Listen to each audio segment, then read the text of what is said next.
The people of Ireland have said enough is enough. Folks, this is Fernando doing another video for the more survivalists.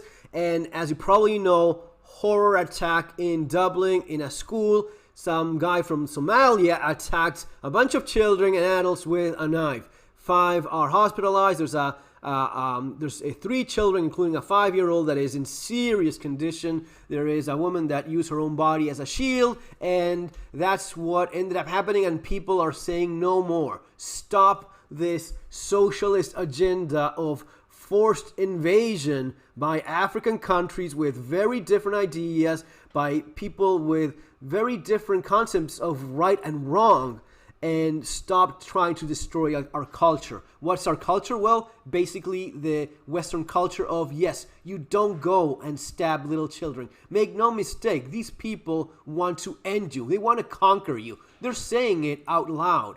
And this is not anything against people that migrate or immigration. No, you can actually do that perfectly legal. As long as you respect the law of the land where you're going. As long as you respect the culture. You don't even have to incorporate as your own, but respect it. You cannot go trying to impose your own values into a foreign nation. That's not right. If that's what you want to do, stay in your country. If you love the idea of selling 5-year-old little girls to 70-year-old men and having 5, 6, 7 little brides as your property, stay the fuck in your country. Don't go trying to impose that shit in Western nations. It will not fly. Ireland is a Catholic country, so someone with similar Catholic values, someone with the same idea of what's right and wrong, will probably have no problem going there, being part of society, integrating or not, as much as you can. You can do whatever you want. That's the nice thing about freedom. But don't impose your own agenda, especially something that is contrary. It's the opposite. This is black and white from your own. And these guys are going there with the idea of conquering. They're talking about this out loud. It is no damn secret. This has been happening for a long time. It was very recently that there was a similar attack in a park in France. One of these immigrant nutcases went after little kids stabbing babies in a park. They want to destroy those people. They want to conquer with violence, with hate. And they have traitors in these nations that allow it, that encourage it, that finance it. And people say, you know what, we cannot take this anymore. That's why we ended up with a bunch of riots and burning buildings and cars. And notice how much it is the case of what I'm saying, that I smashed Dublin Knifeman in his head with my helmet. He went down. Hero Brazilian delivery writer tells how he ended in school, bloodbath, girl 5 is in critical. This was a man from Brazil. This was one immigrant ending the butchery and slaughter of yet another immigrant. But you know what's the key difference? The guy from Brazil, he shares the same values. He sees something similar, maybe even something better in the place where he's at. The guy from Brazil is going to Ireland looking for a better life for himself. And he may integrate as much as he wants or not. And he will probably cheer for Brazil, even though he gets defeated by Argentina yet again. Yeah, that's the way it goes. But the guy, you know what? He said, I cannot allow this. I cannot let this happen because this animal is slaughtering kids and this goes against my core values. Maybe someone from a similar region with similar beliefs would just watch or even, go along with them. Yes, we're conquering these Westerners. But the guy from Brazil said, no, I have to do something. He got his helmet and smashed it over the head of this lunatic, finally ending the bloodbath. So you see, it's not just, oh, but we are anti-immigration. No, there's ways of immigrating legally to pretty much all civilized countries.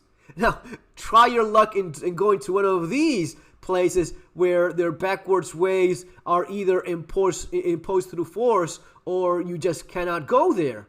Try doing some of your own culture in these places, in these extremist nations where there's no tolerance. This is very common all over the Middle East.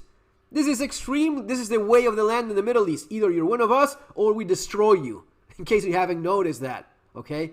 Now, these so-called refugees, They're not refugees. They're just illegal immigrants. There's a massive difference. The Brazilian dude here, right there in front of Temple Bar, which is a great place. If you haven't gone there, you need to have a Guinness in Temple Bar at some point in your life.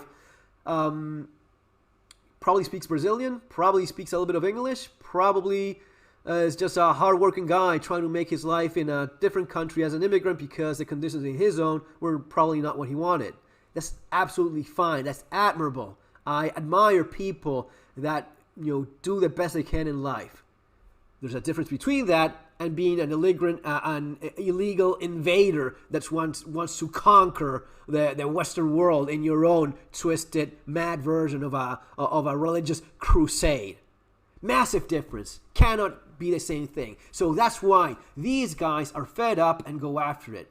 These guys are not refugees. They are conquerors. They are. You know who's a real refugee? The family, the woman with kids in Ukraine that is escaping a foreign nation invading their own country. That's 2 million people, true refugees. You're a refugee, yes. You're escaping slaughter and murder in your own nation. And men have to stay there and fight. The only way you can survive as a country. And more to points. You have people in the Gaza Strip right now that are true refugees. Yes, you're being bombed. You don't have much of an option. You have to move from one place to the other, and you lost everything in a massive bombing. You are a refugee. Now, invading Europe in a boat full of military-aged men, that is not a fucking refugee. That is an invasion. People like Meloni in Italy see that and call it out. And there's other people in Europe that are just traitors and simply encourage it and call you a racist if you point these things out. Things are complex. They're not always that simple. It's not all the same. Again, refugee, immigrant, invader, different. It's not all the same. It's not, we just hate all immigrants. No, at least that's not what I feel. I mean, I've been an immigrant in more places than I can count. So you do not confuse things. It's not all the same, okay? And this is why people reacted in the way they did. And I want to end this video with this from the riots that we saw. Okay, problem. You're not fucking helping. Not you protecting the Irish, but the foreigners. We're not the problem here. You're not fucking helping. You work for the problem. You work for the problem. You fucking get paid by the problem. You are the problem. The guy is probably the nicest guy on the planet. I will give him that. I will allow that. The guy there with the anti-riot, it's probably the nicest guy on the planet. But you know what? The job you're doing is supporting the agenda of the elite, the socialist government that you have in place right now. It is very open to business. It's very liberal when it comes to business corporations having Apple, Google, Amazon, all companies bringing a lot. It's one of the fastest growing economies in the world, Ireland right now. Now, it doesn't always translate for the economy being better for the average people, as it often happens. And in the United States, you know that perfectly well. The companies, the large corporations, they have their benefits. They make massive fortunes. It's not always translating as much as we would like to the common people, right? To the common man. So socialist for some things, very capitalist for others. But you know what? It's always whatever is more convenient for them. And at this point, it is more convenient for the socialist Irish government to shut down the protests and throw these people in jail. Not take care of the real problem, not do something about the invasion that they're allowing, openly so. They're doing something about the people from Ireland that are fed up and saying enough. Stop this massive invasion. Stop this cultural destruction of our way of life, of our values. Okay, guys, this is something we're seeing more and more pretty much all over the world, and it's more important than ever to be prepared. Why? Because this is happening. And this stuff like this, what this guy did, the Brazilian dude did, he basically did what I recommend. And yes, it's survival skills where I explained that when you have no other tools, when you're going against a madman with a knife, doing something like that, even using an umbrella, a chair, a helmet, whatever it is you have, all of these things are covered right there because they work. When you do them, I mean, it's super risky, but if you have some idea of what to do, you are in a much better position than if you don't. And for the economic aspect of preparedness, you have Surviving the Economic Collapse, both available in Amazon, following links below. Guys, see you next time. Take care.